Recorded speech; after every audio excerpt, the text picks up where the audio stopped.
Welcome back to Lead Full Circle, where we emphasize the importance of leading well at work, but even better at home. And today it is an absolute privilege to sit down and have a conversation with our special guest, Amy George. So let me introduce everybody to Amy if you're not already familiar with her and her story. Amy George spent 11 years as a television news reporter and anchor, most notably at WHNT TV in Huntsville. In 2005, Amy's life took an unforeseen turn when she gave birth to twin girls 14 weeks early. The unexpected turn of events would lead Amy and her husband, Chris, to establish the Melissa George Neonatal Memorial Fund at Huntsville Hospital Foundation in memory of their daughter. Melissa's fund has raised more than $6 million, and the money is used to buy critical, life-saving equipment for premature babies in the neonatal ICU at Huntsville Hospital for Women and Children. Her involvement with Melissa's fund eventually led to a full-time role with the Huntsville Hospital Foundation, where she now serves as Director of Development, overseeing the foundation's overall fundraising strategy for Huntsville and Madison hospitals. Amy also partnered with Hospice Family Care to start the HOPE Group, which stands for Helping Other Parents Endure for Parents Who Have Lost Infants. Amy is a graduate of Momentum Huntsville Class 2 and serves on the organization's board of directors. She is a graduate of Leadership Huntsville's Management Academy, Class 12, Focus, Class 10, and is a member of the Huntsville Committee of 100. Amy has served on several nonprofit boards, including Hospice Family Care, American Heart Association and Girls Incorporated. She has also received community service awards from Volunteers of America and the Interfaith Mission Service of Huntsville. Amy was born and raised in Muscle Shoals and graduated cum laude from the University of Alabama with a degree in telecommunication and film and a minor in English and political science. Amy is at her happiest when she's traveling to new places with Chris and their daughters, Ann Catherine and Lily Baker. So let's welcome Amy George to Lead Full Circle. And Amy, thank you for taking a few minutes of your day today to sit down with us and just have a good conversation about leadership. I'm so happy to be here, Graham. Thanks for reaching out to me. Yes, absolutely. So let's dive in. So start with this. For those that may not know, can you share a little bit about what led to you creating the Melissa George Neonatal Memorial Fund and kind of just what inspired you to help the NICU families? Sure. So our story began in 2005, 20 years ago, which is so hard to believe. But I was pregnant with twin girls, and I had complications at about 18 weeks in my pregnancy that caused me to have to be admitted to Huntsville Hospital for Women and Children. And I was told I was going to be there until those babies were born. So we lived there truly for about 7 weeks. And then I ended up giving birth to my girls at 26 weeks. So if you know how pregnancy works, you know, a full-term pregnancy is considered 40 weeks. So I delivered at 26. So my girls were born 14 weeks early. They both came into the world weighing less than 2 pounds. Melissa came first, and she weighed 1 pound, 9 ounces. And then Ann Catherine was born and weighed 1 pound, 15 ounces. And of course, they were immediately taken to the neonatal intensive care unit there at Huntsville Hospital, where I delivered, and they were admitted. And Melissa had complications that the greatest medical technology in the world just could not have helped. And she passed away a couple of hours after she was born there in the NICU. And then Ann Catherine went on to spend 68 days there. And we finally brought her home more than 2 months later. And so at the time, I was a full-time news anchor for WHNT here in Huntsville. Right. My husband, Chris, had played hockey in Huntsville for a really long time with the Huntsville Channel Cats, and then finished his career with the Huntsville Tornado. And Chris felt like we were in a position to help a lot of people. And I'm always very, very honest about this part, because I did not want to start Melissa's Fund. It was Chris's idea. And Chris just felt that we were in a position to help a lot of people, and that God had given us a built-in platform because of the line of work that we were both in, where people knew who we were. And I pushed back, and I pushed back for a number of reasons. One was I just could not imagine, after all that grief and all that we went through with losing our daughter, and then all that we went through with watching Ann Catherine fight to survive. I thought, we are finally home. I just want life to get back to normal. Right. I could not imagine a world where I spoke like you and I are right now about my grief and all that we had gone through. And I just kept saying, Chris, just let somebody else do this. We're home and Catherine is alive. She's okay. Let's just get on with our lives. And Chris he wouldn't let it go. And he really just felt that we had been given an opportunity to help people.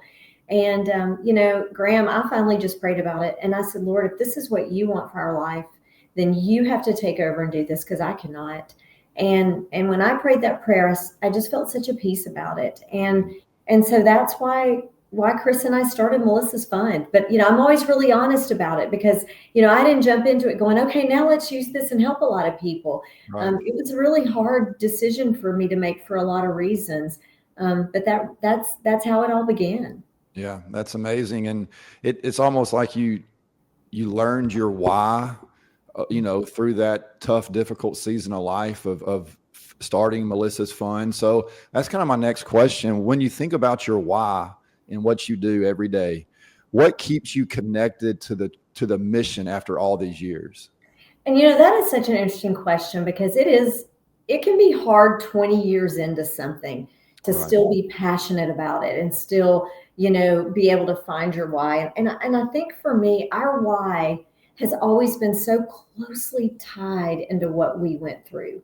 I just really do believe that God led us through that journey and had put us in a place to help people. And I've always said, otherwise, what was the point of all that grief? What was the point of all that that heartache and that fear?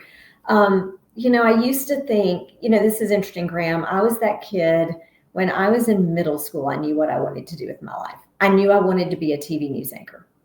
And I was the kid in middle school that woke up in the morning and watched the Today Show.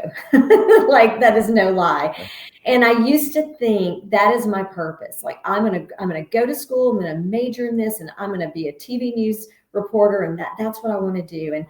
And now, life gives you a lot of perspective when you move down the road. And what I look back and see now is that God had placed me on that trajectory because he knew there was a greater purpose coming. And that being in that field and having that platform at the time was what really allowed us to start Melissa's Fund and be successful, because we did have a built-in platform. And so I look back now and I'm like, my purpose was never to be a news anchor. That was a tool along the way. Like Right. God put that desire in my heart and gave me success there, moved me to Huntsville, where I met Chris. What are the odds of the Southern girl meeting the Canadian boy who happened to be in Huntsville playing hockey, of all things, because he knew what was next. And so it's always interesting to me looking back that trajectory of my career was really just a step along the way to getting us to where we are now. Right. And man, it's so neat to think about as you look back on different circumstances in life, and God always has a plan, and you can it's important to always realize, never question his timing. And it may be hard in the moment, but when you look back on it, he's got everything under control. And so thank you for sharing your background there to your why and the purpose behind Melissa's Fund. So I want to transition just a little bit about your purpose as a leader. I actually talked to our teachers. I'm the principal at Elkmont High School. I talked to our teachers the other day about never forgetting your mission or your purpose in what we do. And I also made a comment to them that, during different seasons of life, your purpose may evolve and change a little bit over time, depending on what you're going through as a family or just your season of life that you're in. So for you, how has your purpose evolved since you first started Melissa's Fund? So first of all, you are so right about how our purpose changes. I even talk to my kids about that now. My kids are 19 and 20, and I'm like, your life is going to evolve and change so much along the way based on things that happen to you and that you go through. But what's interesting is when Chris and I started Melissa's Fund, we had no idea what to expect. Right. We didn't really know what we were doing. And, you know, we always laugh about the first event we ever had. He and I were both like, oh, just please let people show up. You know, we don't even care how much money we raise, just let people show up. Yeah. And I would say we've learned a lot in 20 years. And one of the things I think we've learned is how you have to narrow your focus. You know, in those beginning years, I just remember I just wanted Melissa's Fun to be everything to everyone. And I just wanted us to be able to do everything. And what we finally had to hone in on was, okay, what is our purpose here and what can we do well? You know, there are certain things that we didn't need to be doing. And so what we honed in on is we knew what we could do well is we could raise money to try to provide this critical equipment to try to help babies like ours. And so, you know, I think that was a big deal for us in those early years, was really focusing in on what are our strengths? What can we do well? And not trying to be everything to everyone. And the other thing is, you know, as you said earlier, how that purpose changes. 10 years into Melissa's Fun, so this was in 2015, I felt this pull towards the bereavement side, because Chris and I are that we're that NICU family that walked both lines of that NICU journey. Like, we know the exhilaration and the happiness when you walk out of those NICU doors with your baby and you are bringing that baby home, starting your life. But we also know the utter despair and heartbreak of losing a child there. And 10 years in, I just felt like we needed to move more in that bereavement space. But it was 10 years later, Graham, because I wasn't ready yet. I couldn't have done that in those first 10 years. I had to get to that point. And so when I say we changed to that bereavement focus, we started providing more things for our nurses who work in the palliative care side to help those babies and to help those families who lose a child in the NICU.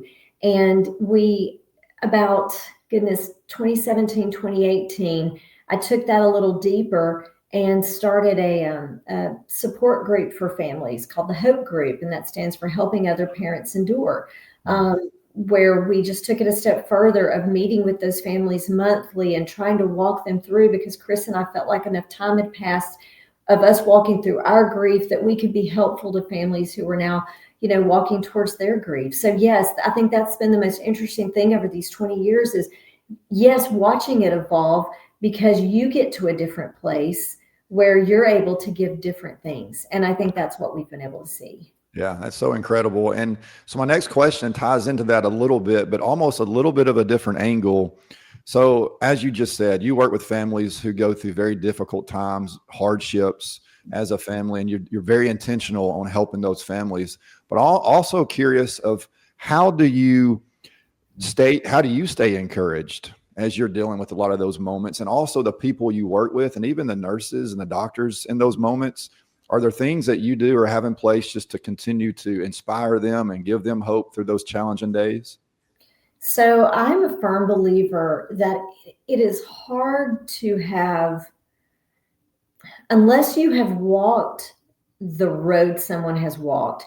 You can have empathy, you can have sympathy, you can try to care for them, but you can't understand what they're going through. So just like I have never lost a parent, I don't know how that feels and how to walk someone through that. I think unless you have had a child in the NICU or lost a child, you cannot understand what that journey is like. You can't understand the fear. You can't understand the uncertainty. You know, I always say nobody gets pregnant and says, wow, I hope my baby ends up in the intensive care unit. And so when that happens, it's such a jolt to how you thought that experience was going to go. And so I think for me, I just try to go back to that place, you know, even 20 years later, how were we feeling at that time? What were some of the things, you know, I remember so vividly. So when Catherine and Melissa were born on June 1st, I remember getting to July, and I think it was around the 4th of July, and everybody was going to be doing all these fun things. And I remember sitting in the NICU and just thinking, I just want to take her home. And we were nowhere close to going home. I just felt at that moment, I want to get out of here. I'm so tired of being here. I want to get home. I want our life to start. And the rational side of my brain knew she was exactly where she needed to be. But the emotional side just wanted to bring her home. And so when I meet with families, I try to go back to that place. You know, I try to remind them, I know this is so hard, but your baby is where they need to be. Or when I work with those parents who suffered loss, going back to that time and remembering how I felt and trying to draw on those experiences, I think that's how I'm best able to lead people and lead parents through those moments, is going back and remembering, how did I feel? And not giving them false hope and not throwing cliches at them and, everything's going to be okay when nothing feels like it's going to be okay. And acknowledging that. And sometimes if you are just willing to sit with people in their fear and their sadness and their uncertainty, I've always told people that means so much more than trying to give them false hope, trying to say, well, if you just do this, then this is going to, this is how this is going to work. And that's just not always true. And so I think for me, I just try to meet people where they are and remember what those days were like for us. It's so important. And for me, as you talk through that, I can relate to that just a little bit with our experience in the NICU and it was just 7 days. But after we leave the NICU, I'm telling people, I feel guilty that I have not even, made a point of how important the NICU is, but I didn't, because I wasn't ever a part of it. I never experienced with the NICU. But I'm so thankful I did, because it really changed my perspective on so many things. We'll talk about that at the end of this. So I don't want to get too far ahead of myself, but thank you for sharing all that. So at Lead Full Circle, it's all about leading well at work, but also never to leave it out of our families and our home life. I feel like leadership has got to be emphasized within our families and our home. So I want to transition a little bit there with a couple questions.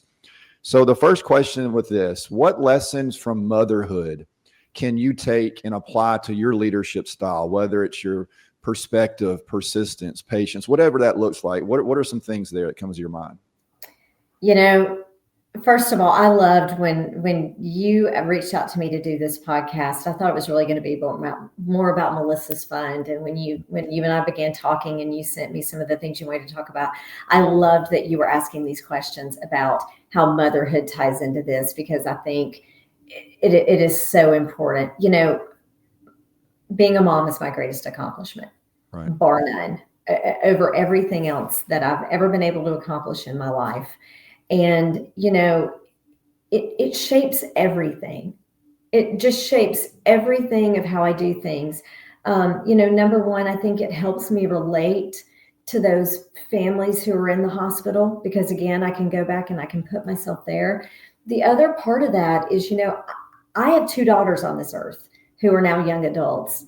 And I hope that what they have learned over the years watching how we have led with Melissa's Fund is that sometimes your circumstances are going to put you into certain situations that you didn't think you were going to be in. And how then do you move through that circumstance? And how can you turn that circumstance into something that you hopefully eventually can help others who have gone through the same thing that you're going through? I did. When you ask about, how motherhood informs that, the most obvious thing to me is multitasking. I mean, I don't think there's a better human on the earth at multitasking than moms, because I think about, and listen, my husband is one of the most hands-on dads you'll ever meet in your life, who jumps in and does everything. But we've always talked about how, my brain is the one that always carries, when's the next doctor's appointment? Right. And they've got these dress up days at school and I got to figure this out. And now that my kids are at college, oh my gosh, she needs this refill on this medication and I got to call it in and figure out how to get it to her. And, all those things that are always swirling through my mind. So I think about the multitasking, but taking it even deeper than that, Graham, a couple of years ago, I did this core values exercise that is supposed to help you decide what are your core values, like what are the things that really, really matter to you.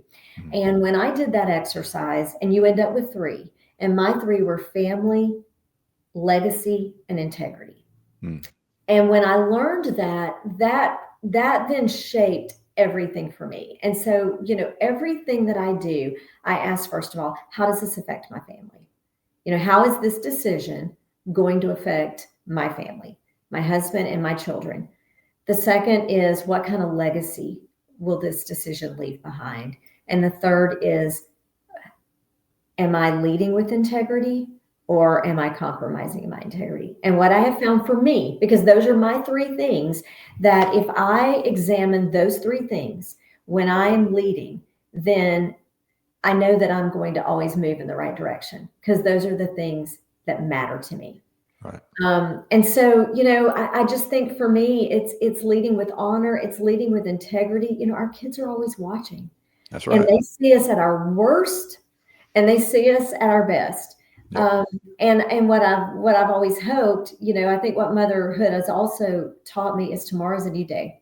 Mm. Some days aren't going to be great, and that's okay. And if you messed up, you apologize to the people you love, and you wake up the next day and you hope you can do it a little better. And so I think for us and our family and the way that motherhood has shaped me, it's always with those things there. Yeah, there are so many leadership takeaways just from that one answer you gave us. So that's really good stuff. My wife, I'm glad she's not listening, because she would tell you, keep preaching, keep preaching. But definitely, I can definitely relate to all that. So I really appreciate you sharing all that. And now still tying to our family. Yeah.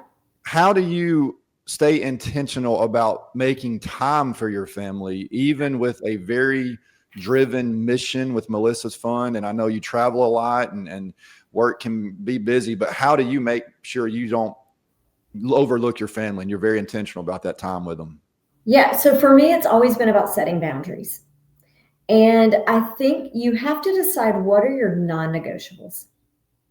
What are the things you are not willing to compromise on? So for me, when I came back to work full time, it was really, really important to me. I wanted to be able to pick my kids up from school and take them to class.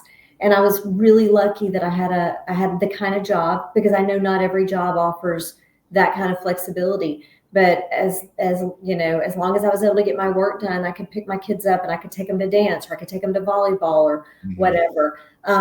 Family mealtime was a big one for me, a big one. And listen, that got hard when my kids got to high school, and it didn't happen every night, and that was okay too. But always just trying to be so intentional. What are your non-negotiables? What are the things that really, really matter to you, where you're going to draw a line in the sand? For me, it was not working at night when they were home, making sure I was present. Those are just things, it's all about boundaries, and it's all about just setting those boundaries and being intentional about them. Our kids know when we're not engaged. Our kids know when I'm going to grab my phone when they're talking to us, and we're like, That's right. Yeah. Okay. So I think it's just, and listen, I've been guilty of that too. But I think it's just being so intentional with them that I hope my kids always knew that they came first. And I just really tried to model that. Yeah. And boy, I can really relate to that. Before I got into administration, I was at Bob Jones as a history teacher and basketball coach. And I'll never forget, our second year of marriage was probably the most challenges before we even have kids, because I would come home from work and coaching, we'd eat dinner together, but then I'd go in my office and I'd spend time watching film, breaking down film, practice planning, and I wouldn't be intentional about my time with my wife. And what a lesson I learned. I wish I'd known earlier, but thankfully my wife was patient with me, and we stuck it out and worked through that. But just, you're so right on making sure you have non-negotiables with your family, and you're intentional about not letting go of those non-negotiable values. So good. So transitioning a little bit, Amy, we've talked about leading with Melissa's Fund and the leadership with that, and now leading with your home. And obviously you have made a huge impact in North Alabama and beyond, with just what you stand for and how you lead. So a couple questions that ties into how you're leading within the community that you live in. So what have you learned about building partnerships and leading alongside doctors, nurses, and just community members in general? So, it's funny with Melissa's Fund. I mean, the whole purpose is we're raising money. Right. And I've always had people say, I don't know how you do what you do. I don't know how you ask people for money. And I've always said, I'm not asking people for money. The field of development is all relational. It is all about me getting to know you That's number one. Number two, it's communication and transparency. I have always said I'm really big on stewardship and transparency. I'm really big on, I'm going to tell you how we're going to spend your money. And then when we spend your money, I'm going to show you how we spent your money. And I think for me, if we build that relationship and that I did what I said I was going to do, and I was transparent and I was open and I was honest about it, then your support will always follow. It's just truly that simple to me. It's not going out and asking people, hey, will you give us money for this? It's, building those partnerships, like you said, is about so much more than going out and asking people for money. It's being transparent and it's being honest. And it's being truthful.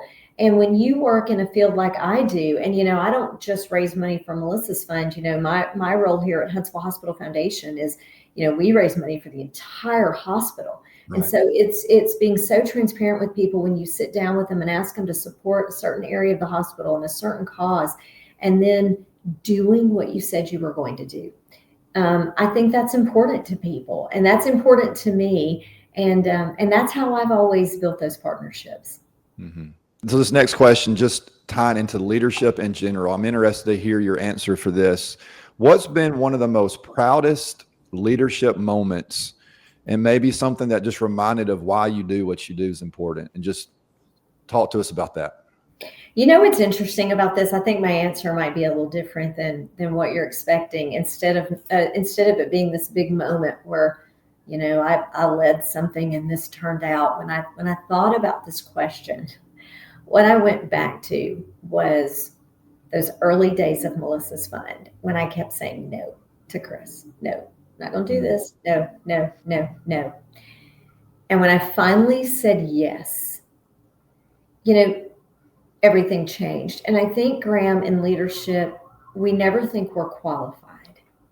Yeah. And if we wait to be qualified, we're probably never going to do it, because there's always going to be something we can say, well, but I don't know how to do this part, or I don't know how to do this, and I don't do this well. Sometimes it's just saying yes and jumping into it. And it is the same with the Hope group, the support group that I started years ago.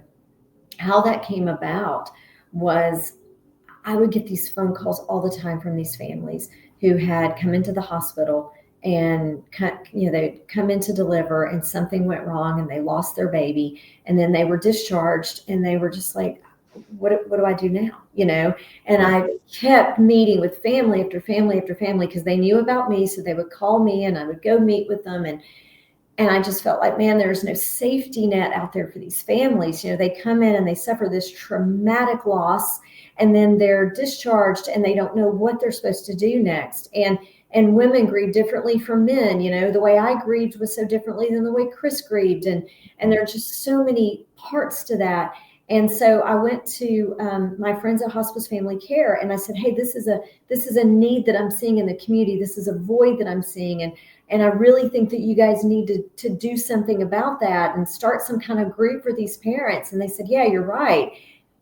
And you need to do it. And I was like, no. Like, I don't need to do this. I don't know how to do this. I'm not a grief counselor. I'm not equipped for any of this. I'm just coming to let you guys know that you need to do it. I'm letting you know about the need, but no, I don't need to do it. And my friend was like, no, you are uniquely qualified to do this. We're going to pair you with someone who is trained in grief counseling, but as a parent that has suffered loss, you are uniquely qualified for that part. And so again, it was a moment of me saying, no, I'm not qualified. And then once I finally said yes, then seeing all that we could do. And so sometimes leadership is just about saying yes. It's just about saying, okay, you know what? I may not completely know what I'm doing here. I've still got a lot to learn. I'm not the expert here yet, but I'm willing to say yes, and I'm willing to walk through that door. And so when I think back to like my proudest leadership moments, it's just the saying yes. It's those moments where I felt truly unqualified to do this, and a little scared and a little hesitant, but I'm going to do this because I feel like I've been put in this place at this moment to do this. And once you say yes, then it's amazing to see how God works and That's right. how everything else falls into place. He's just been waiting on you to say, I'll Yeah. do it. You know? I think, yeah, that's really good. I think what I think about when I hear you say those things is I think sometimes when we're comfortable, we become complacent. But when we become uncomfortable is when we can have some of the most growth for us personally. So that's really good advice there from you to us for leadership. So thank you for sharing that as well. So these last few questions, Mhm. just very practical advice that you can give to us as leaders and also to the mothers out there. And that's where I want to start.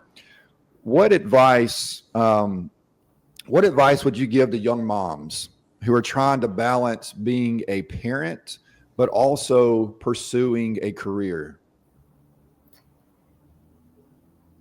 It is hard Mm, work. It is the hardest work I've ever done. And I was talking to my husband actually about this last night at dinner when I was talking about some of the things you and I were going to talk through. And again, when I go back to those moments, that was, more than 15 years ago for me. Those were hard years.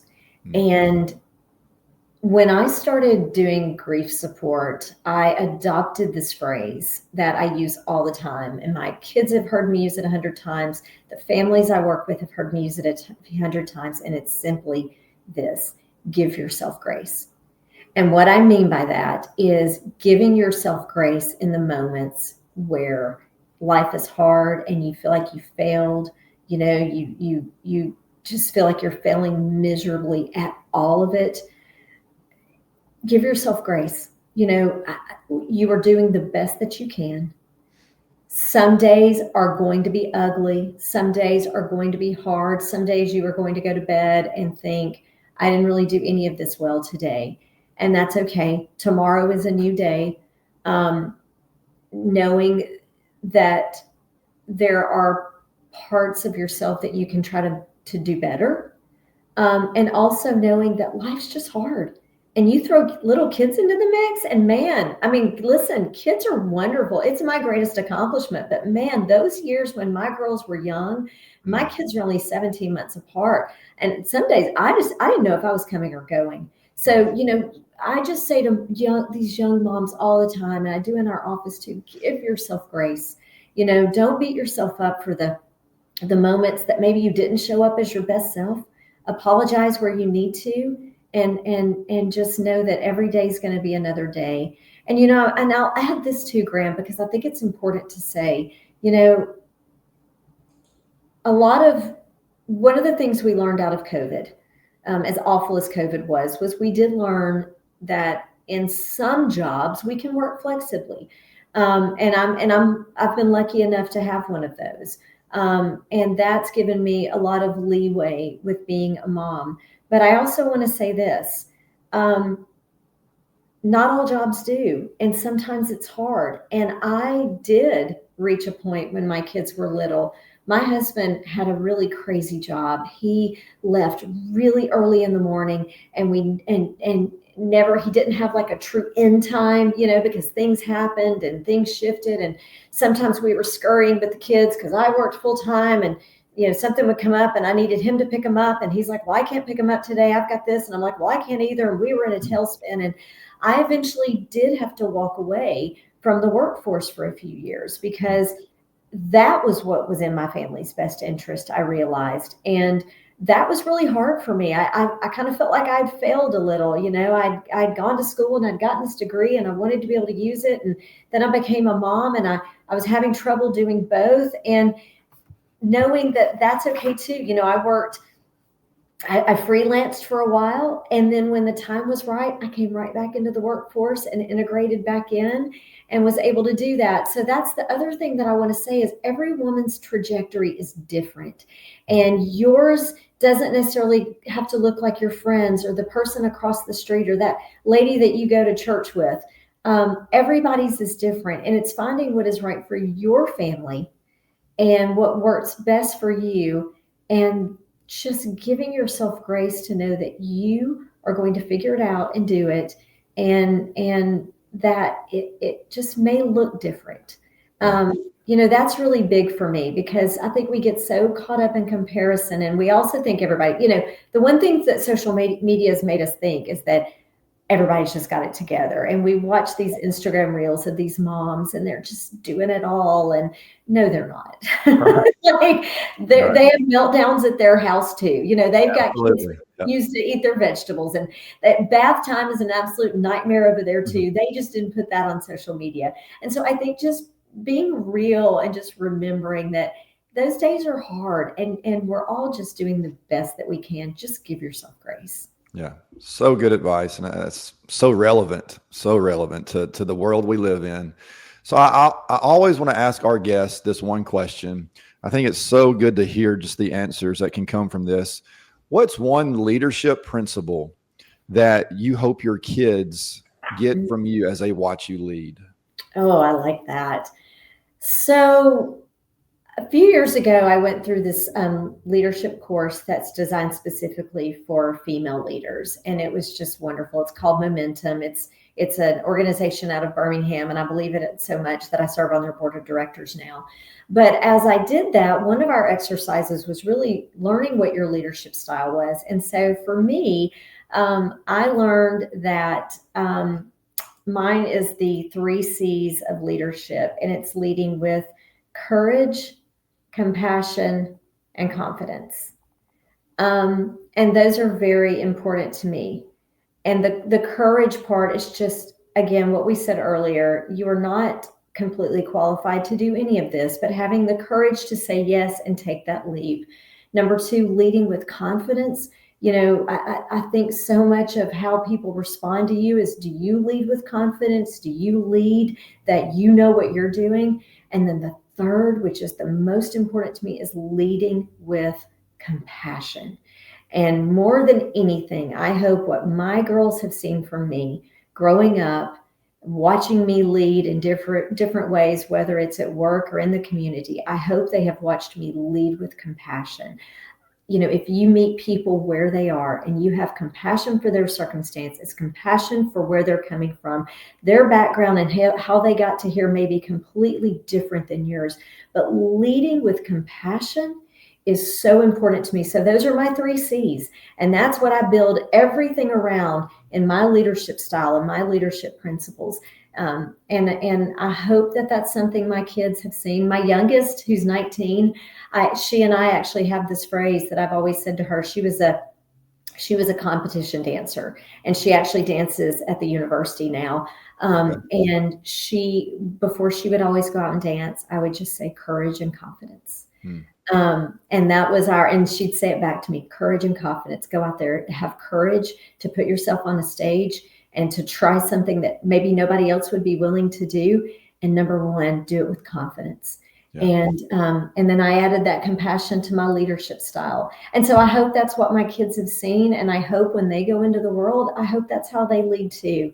I think that if you just meet people where they are and understand their circumstances, and so much of what we do in Melissa's Fund really does revolve around that, especially in the bereavement space.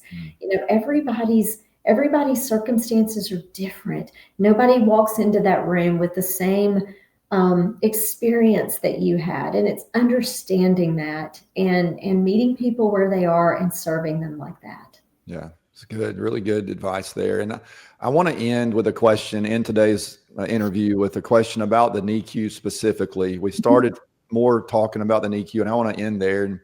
And for me and our family, like I said a little bit ago, we had never had any experience with the NICU. So we didn't know a lot walking into that type of situation. And I will be honest, there were a lot worse situations than what we were dealing with. We were very thankful to only have to be there for 6-7 days. But either way, when you go into the NICU, it can be a very stressful, challenging moment times for a lot of different reasons. But I'll tell you this, something that I'll just never forget. When we first walked in the NICU, there was a sense of peace that came over me. It was calmness. It was still. And you've got, it's a huge space with a lot of different babies, a lot of different needs, but it's almost a quiet peace. It's just so neat to experience, and so many leadership perspectives I witnessed while I was there for those 2 days. And that's kind of where I want to end is with this. I do think the NICU brings so many different people together. Mhm. So many families and doctors and nurses come together on all different journeys of life. Mhm. So, what have you learned through your experience with NICU about teamwork and leadership from watching those professionals in action? Well, I mean, it's the ultimate teamwork, right? Right. I mean, everybody in that unit has a job to do, and the jobs are different. But if you don't do your job well, then the next person can't do their job well. And it takes everybody on that team bringing their own skills, their own expertise. The neonatologists have their own, the nurses have their own, the respiratory techs have their own, whatever that looks like. But bringing your skill set to that moment, and you don't have to know how to do it all, right? As long as you're good at your part, and then the next team member is good at their part, right? I remember watching that in the NICU, just watching all these different professionals who had trained to do this. And Mhm. like you said, it was such a well-oiled machine. But to me, I mean, it really is. That's the ultimate teamwork. And that's, if you carry that into life, so take that experience and put it now into where we are now, out of the NICU, right? It's all about teamwork. And it goes back to what I said earlier, that you don't have to be the perfect expert on what you're doing. You have a skill set. And as long as you do your skill set well, and you know what you're doing, and you've surrounded yourself with people on your team who then have this skill set and they do this well, and then this person has this skill set and they do this well, and everybody's contributing, then the whole is going to work, Right. right? It's all about teamwork. I used to think, and I can remember Chris has said to me this so many times, and certain things I would move into and I would go, I don't know everything about that. And he's like, you don't have to. You're not supposed to know everything. Other people know other things, and then you all come together and everybody working collectively on what it is that they're good at is what makes that teamwork. And so I think that's what's so important to remember, is you don't have to have all the answers. And that's about leadership, and that's about motherhood. You do That's not right. have to have all the answers. Just show up as your best self, show up with what you know that you can do well. Surround yourself with people that can help you, who bring other parts to that. And if you do that, then 9 times out of 10, then the team is going to work, because it's set up to work like that. Yeah.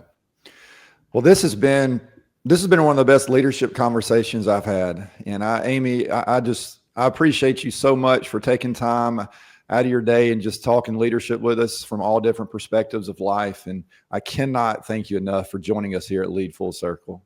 This was great, Graham. I told my husband last night, when you sent me the questions, they were so thoughtful. I mean, I could tell that you had put so much thought into how you wanted this conversation to go. And I really appreciate that. So thank you. It's been a joy to be here today, and just to be able to talk to you about some of the things that I'm really passionate about. So thank you.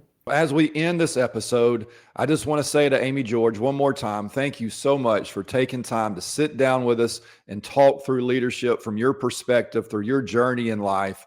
I also want to tell those that are watching to please subscribe, comment, and like, share this information, get it out there, and don't ever forget to lead well at work, but even better at home. And I will see you next time here on Lead Full Circle.